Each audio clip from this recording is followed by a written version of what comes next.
naman, Dalisay. Kung kailan ka tumanda, saka ka nagpakatanga. Kuya Minandro naman. Huwag ka naman magsalita ng ganyan.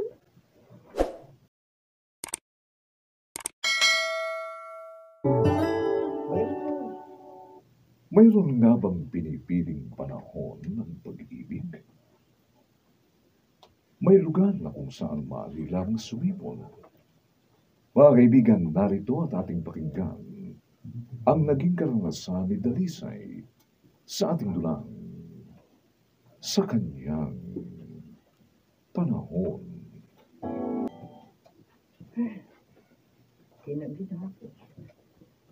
Tagalan na kasi pag tumila yung ulan. Baka pa sa daan. Kaya pinahupa ko ta. Ay, sana naman nasakyan na akong taxi. Huwag kang kikilos ng masama, Walter. Diyos ko. Wala ko akong pera. Ha? Huwag po ako sasaktan. Maawa po kayo. Huwag mo akong niluloko. Tutusukin kita nitong patalim ko. Oh, Diyos ko. Akin na yung cellphone mo. At siyang pitakan mo. Bilis! Bilis! Ikaw! Nawalan siya ng malay tao. Dahil sa palo mo sa batok niya. Ligtas na kayo, Ma'am Dalisay. Maraming salamat sa pagdating mo, Belindo. Kung hindi mo ako natulungan, na-hold up niya na ako. Baka napatay pa ako. Nakita ko po ang pang-hold up niya sa inyo. Nagkataon kasing pauwi na rin ako. Kailangan makatawag tayo ng pulis.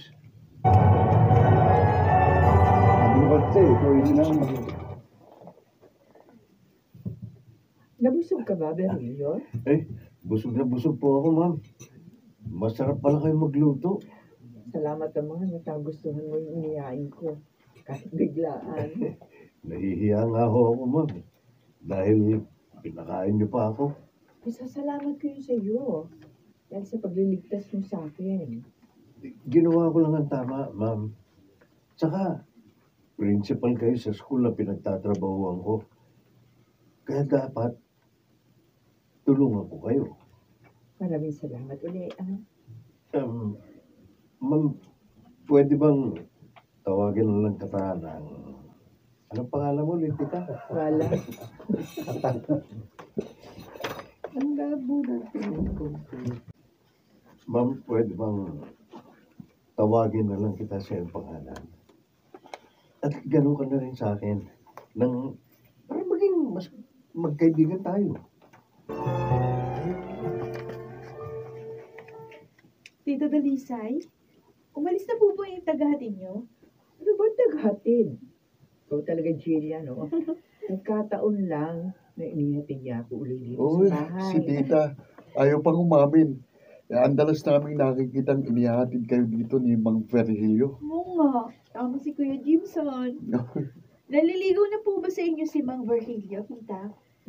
Ha? Oh, bakit po nagulat kayo? Parang nahiya pa ka mo si tita, kuya. Hindi naman siya naliligaw eh. Oh, At hindi ko rin iniisip na gagawin niya yun. Dahil 52 na ako. At 10 taon ang tanda ko sa kanya. Bakit po lagi na kayong inihatid at sinusundo? oo nga. Tita, lalaki rin ako. At halata ko po si Mang Virgilio.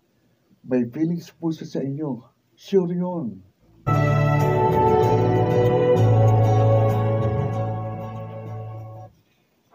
Totoong sinabi ko, Dalisa. Mahal kita. Nabigla naman ako sa sinabi mo, Perillo. Ang iniisip ko kasi, kaibigan lamang ang turing mo sa akin. At saka isa pa 10 taon ang tanda ko sa iyo. Hindi hadlang sa tunay na pag-ibig. Ang agwat ng edad. Ang importante, nagmamahalan ng dalawang tao. Ang inaalala ko lang, baka hindi mo ko tanggapin dahil janitor lang ako. Samantalang ikaw, high school principal. Huwag mo naman sanang hamakin ang sarili mo. Nagawa mo nga ako iligtas sa panganib eh. At saka lahat ng tao ay may kabuluhan sa paningin ng dakilang lumikha. Sa'yo, Dalisay, may kabuluhan din ba ako? Virgilio. Si Carlo pala yan eh.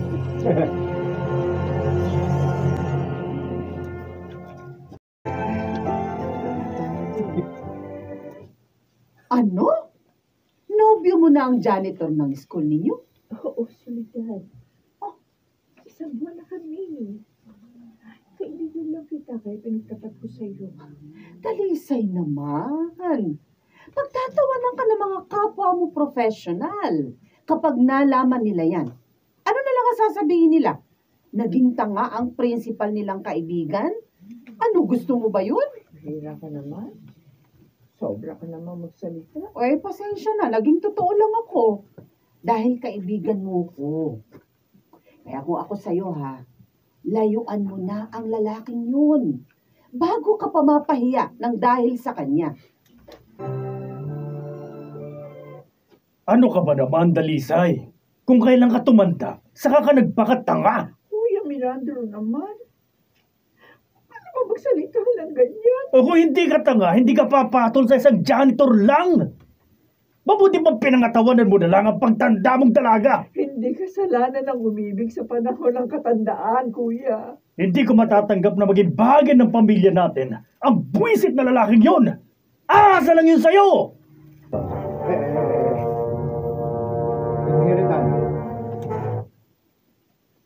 Ikaw pa lang, kuya ni Dalisay. Oo, ako nga. Ang kapatid ng babaeng pinaplano mong gawing palabigasan. Hindi totoo ang sinabi mo. Talagang mahal ko si Dalisay. Oo, kung si Dalisay napapaniwala mo sa mga drama mo, hindi ako ugok. Kaya makabubuting layuan mo ng kapatid ko. Dahil kapag nalaman kong niloloko mo lang siya, may kalalagyan ka sa akin.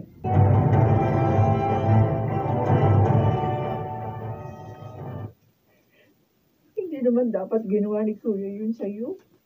Hindi naman ako bata para paglimasukan pa niya ang buhay ko. Si Daddy talaga, oo. Nakakaya naman po sa inyo, Tito Virgilio. Tito? Boyfriend po kayo ng mahal namin, tita. Kaya, Tito na po ang itatawag namin sa inyo. Tama pong kapatid ko, Tito Virgilio. At kami na pong humingi ng pasensya sa ginawa ng daddy namin. Hindi naman ako galit sa kanya eh. Nauunawaan ko siya. Gusto lang niyang protektahan si Dalisay. Kaya nga gusto kong patunayan sa lahat ang kalinisan ng hangarin ko sa iyo. Anong ibig bang sabihin? Gusto kong pakasal na tayo. Virgilio, ha? Di ka ba nabibigla? Sigurado kang ako ang gusto mong makasama? Kasi 10 taon na... Sinabi ko naman sa iyo, hindi hadlang ang agwat ng edad mo sa pag-ibig ko sa iyo. Kaya sana pumayag ka ng makasal na tayo. Wow! Kuya Jimson, naging saksi pa tayo sa wedding proposal. Oo nga, Jillian. O, tita, pumayag na kayo. Oo nga po. Suportado po namin kayo.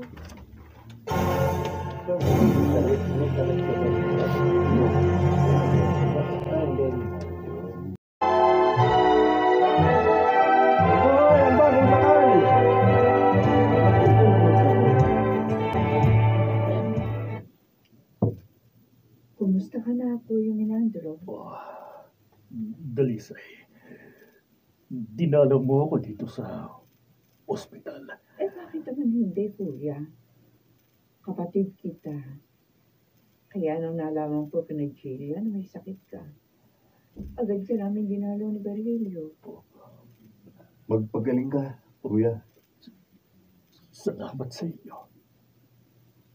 Sa kabila ng paghadlang ko sa inyong relasyon, naalala niyo pa ako.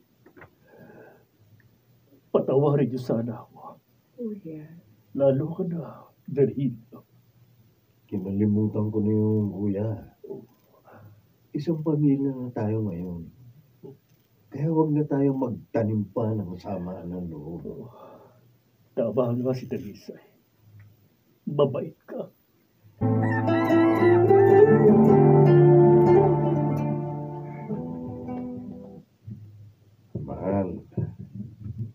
Ito na ang gamot mo. Inumin mo na. Salamat. Salamat, mahal ko.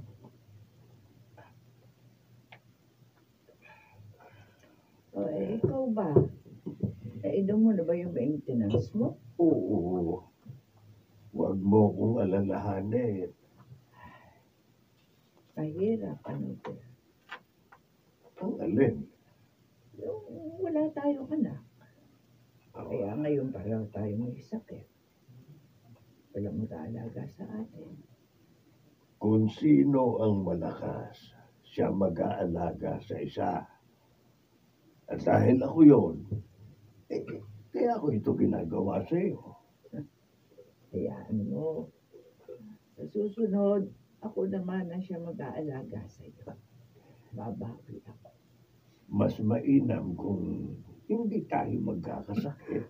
Aba, di ba maaari yun? Dahil matanda na tayo. Lalo na ako. Ay, paano? Kung ako ang siyang unang mamatay sa ating dalawa. Palagay ko susundan agad kita sa kabilang buhay. Dahil ayoko nang manatili dito sa mundo kung hindi ka kasama.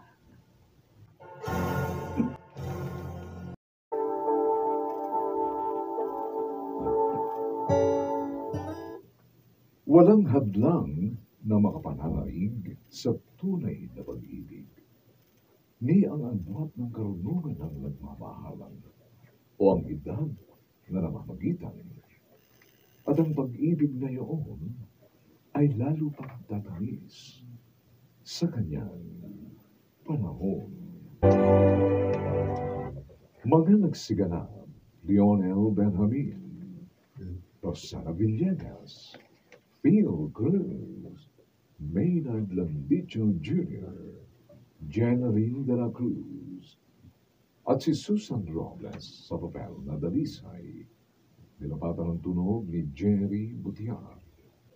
Ang kasaysayang ito'y mula sa panulat ni Telma Corporal Alcantara at sa pinagsamang direksyon ng inyong lingkod June Martin Legaspi at Robert Bobby Cruz sa kanyang panahon.